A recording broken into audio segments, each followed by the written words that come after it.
this problem, I have a fraction, 3/5 times the quantity 1 plus p equals 21 over 20. Raise your hand if you distributed. Okay, it's not wrong, but here's my story. Let's just say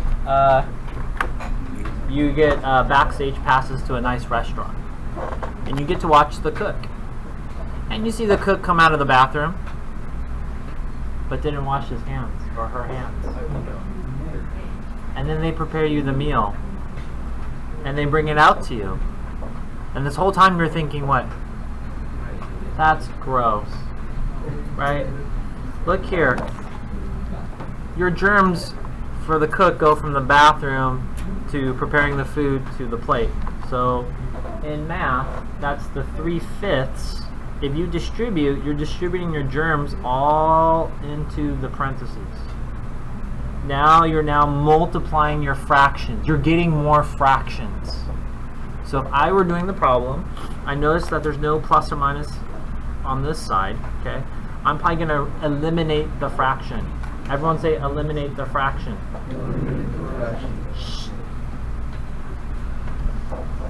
To eliminate this fraction, I want it to equal 1.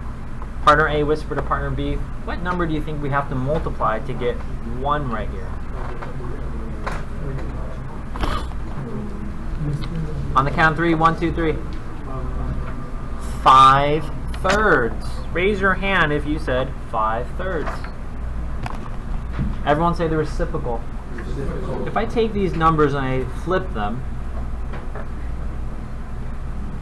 remember if you do something to one side, you have to do it to both sides. Let's see what happens. 5 times 3 is, and 3 times 5 is.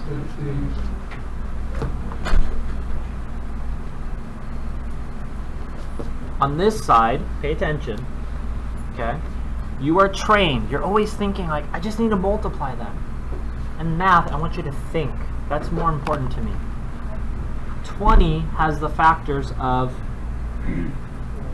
4 and 5. And I have that.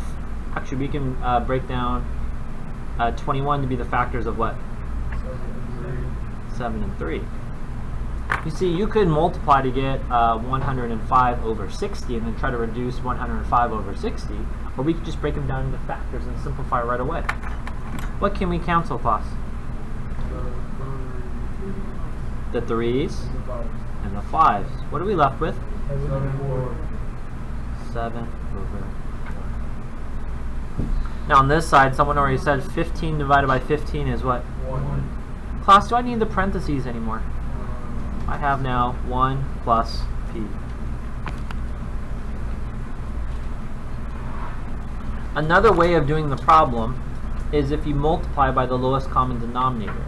In this problem, if you multiply by 20 on both sides, you'll eliminate the fraction as well. In this problem, let's just say I give you a simple problem that looks just like this.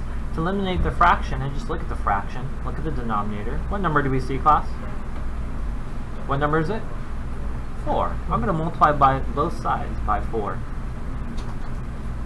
My goal again is to eliminate fractions.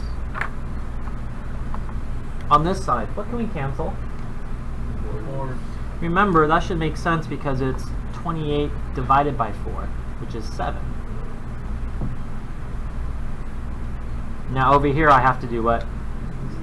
We have to distribute. 4 times 1? 4 times p? 4p.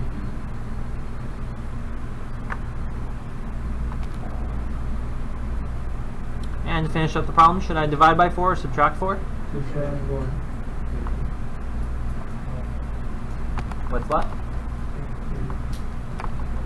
4p equals 3. And I divide by 4.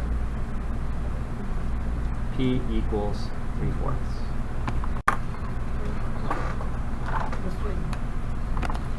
Question on this problem? I have a question.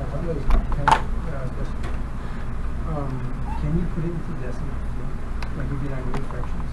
Okay, so if you think about it, the student who doesn't want to deal with decimals and fractions, we're trying to actually eliminate them. So I actually think it's better to stay away from decimals, because then you want to use your calculator. If you think about it, if we eliminate fractions, we can eliminate fractions because we actually understand the fraction.